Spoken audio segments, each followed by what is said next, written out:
Hello? Mahal, nasan yung kalahati ng pera ko sa bangko? Kahapon nung pinakita ni Rose, buo pa yun ah. Pero ngayon bakit kalahati na lang? Mahal, may pinaggamitan lang kasi ako. Mahal naman, malapit na ako umuwi. Inipon ko yun para may pagpagawa tayo ng bahay. Pero mahal, nagastos ko na. Ano ba yan, Berto? Pinaghihirapan ko yung pera dito, hindi ko pinupulot. Mahal! Mahal!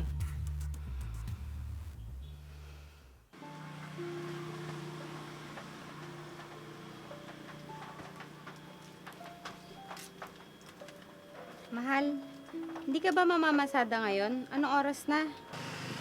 Maya-maya siguro kaunti mahal. Maaga pa naman.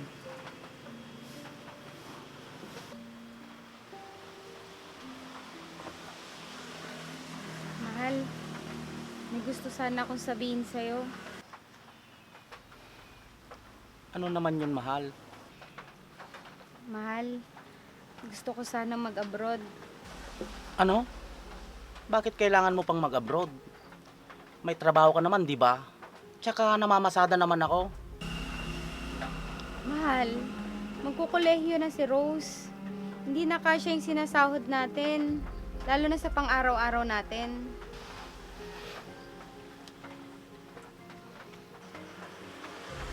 Para din naman sa atin tong gagawin ko, mahal. At para magkaroon tayo ng sariling bahay. Sige, bahala ka kung yan ang gusto mo. Mahal, yan lang ba sasabihin mo? Di ba gusto mo yan? Di umalis ka. Pero mahal, paano ako aalis kung ganito naman? Parang ayaw ako payagan ng asawa ko. Yung anak ko, papayag din kaya? Mahal, mamamasada ka na ba? Oo. Bakit? Anong gusto mong ulam mamaya para ipagluluto kita? Hindi ako makakauwi mamaya. Kasi may arkela ako. Ganun ba? Sige, mag-iingat ka.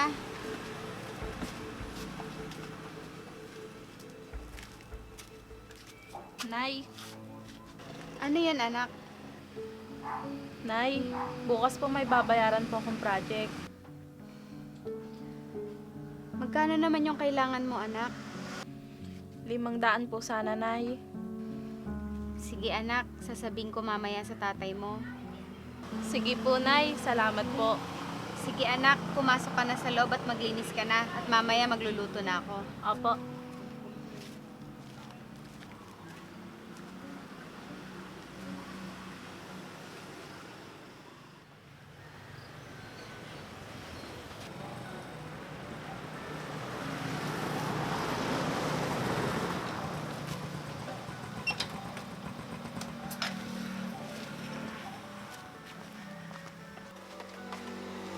Mahal, ano oras na? Bakit ngayon ka lang umuwi? Ano pa ba? Hindi na masada. Bakit nangangamoy alak ka?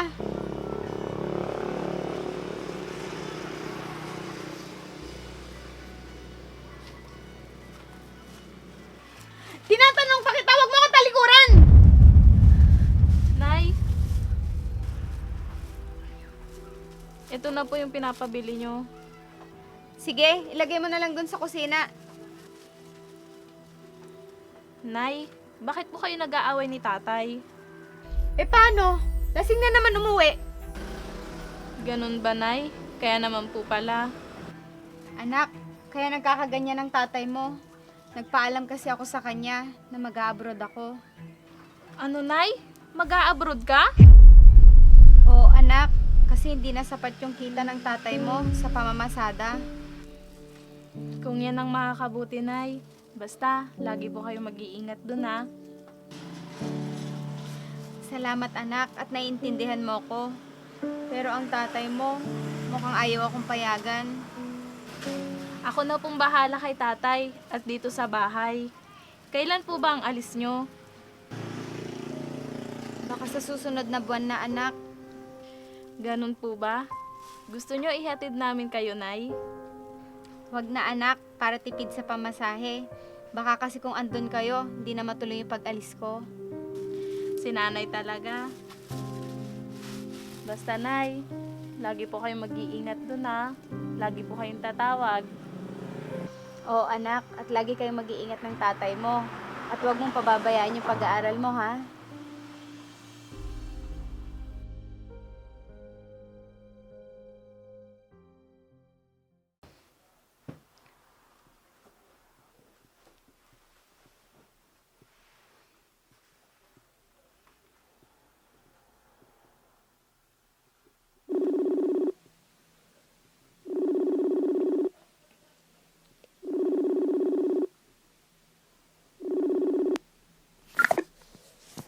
Ba't ayaw sagutin ni Berto?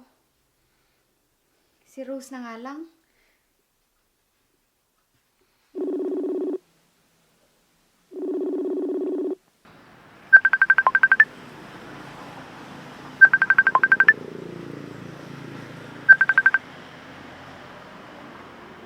Hello, nay? Rose, wala ba dyan ang tatay mo? Tinatawagan ko kasi pero hindi niya sinasagot. Naliligo po siya, nay. Kakauwi niya lang po kasi. Ano? Sana naman siya galing? Hindi niya po sinasabi, nay. Ano? Saan kaya siya nagpupunta? Oo nga po pala. Kamusta na po kayo dyan? Ayos naman anak.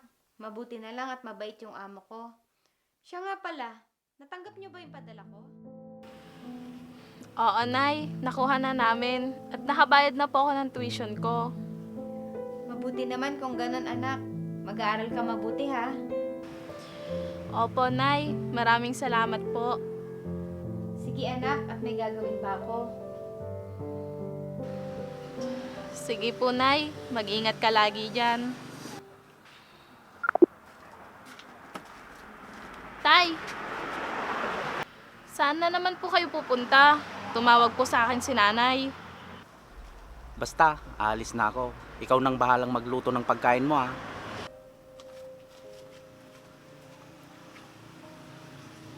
Wala na nga dito si nanay. Lagi pang umaalis si tatay.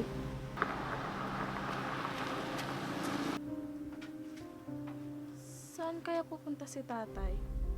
Masundan nga. Ang bilis naman maglakad ni tatay. Saan kaya siya nagpunta?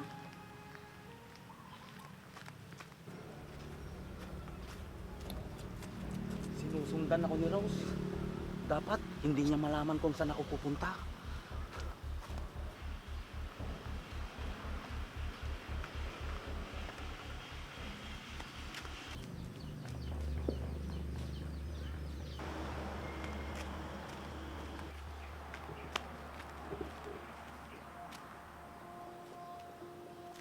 Saan na kaya nagpunta si tatay?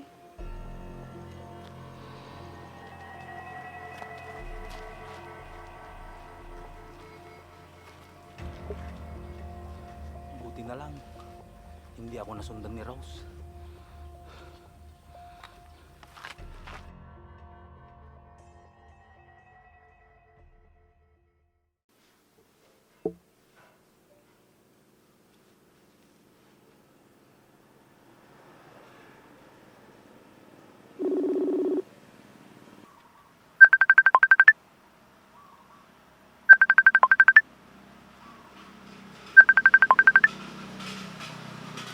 Hello?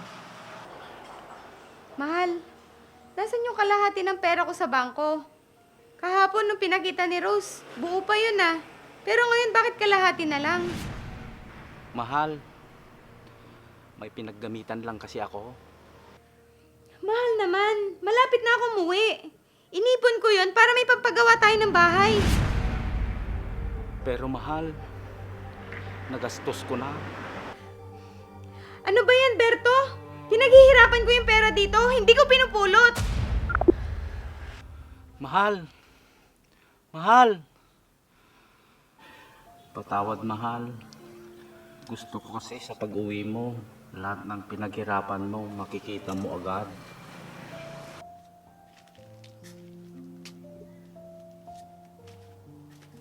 Tay, Tay!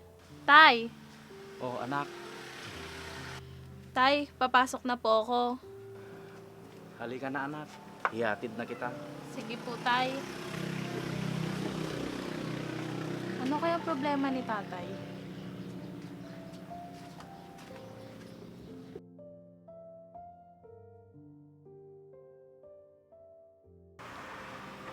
Bilisan mong kumilos, Rose, at may arkila pa ako. Opo, Tay, nandyan na po.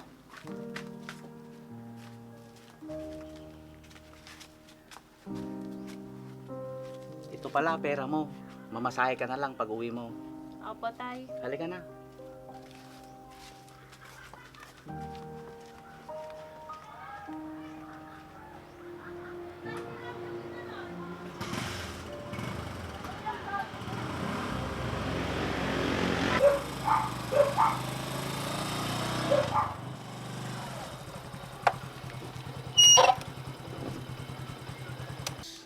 Pagkatapos nyong gawin ang mga project nyo, umuwi ka kaagad. Baka kasi gabihin na ako makauwi. Opo, Tay.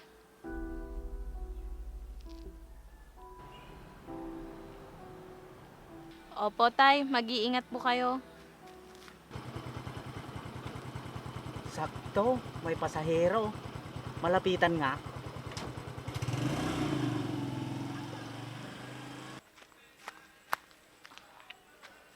Yung folder ko, naiwan ko sa motor.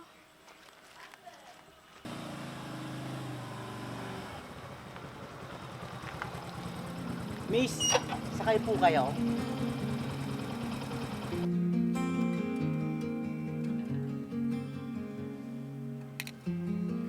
Mahal? Kailan ka pa dumating? Paano mo nalaman na nandito kami? Ganito kasi yon. Manong, pwede po ba natin sundan yung motor na yon? Mahal, sobrang namiss kita. Kayo din, sobrang namiss ko. Tay?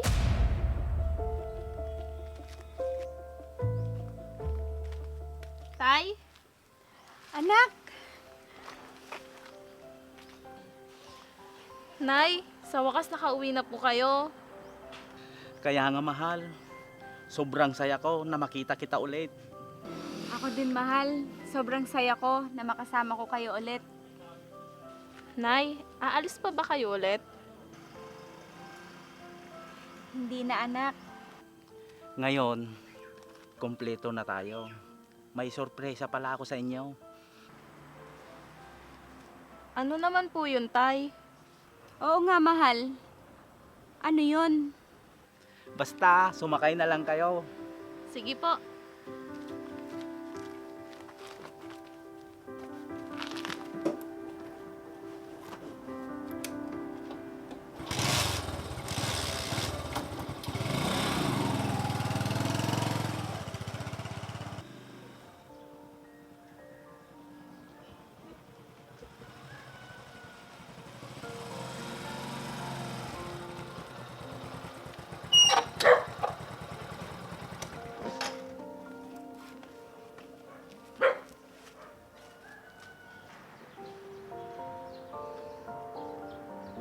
Mahal, bakit nandito tayo? Oo nga po, Tay. Kaninong bahay po ito?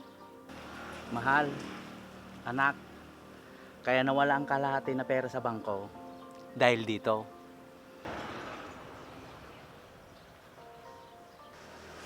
Rose, kaya lagi akong inuumaga sa pag-uwi dahil dito. Ibig sabihin, sa atin to, Tay? Oo, Rose, mahal, may sarili na tayong bahay. Salamat mahal. Akala ko, winaldas mo yung perang pinaghirapan ko sa maling paraan. Mahal, hindi ko yun gagawin. Kahit hindi ako sang-ayon noon na umalis ka, gumawa ako ng paraan para hindi ka na bumalik sa abroad. Salamat po, Tay. dahil may sariling bahay na po tayong titirhan. Akala ko uuwi akong luhaan at walang naipundar. Salamat sa'yo, mahal. Mahal ko kayo. Kaya gagawin ko ang lahat para magkakasama ulit tayo.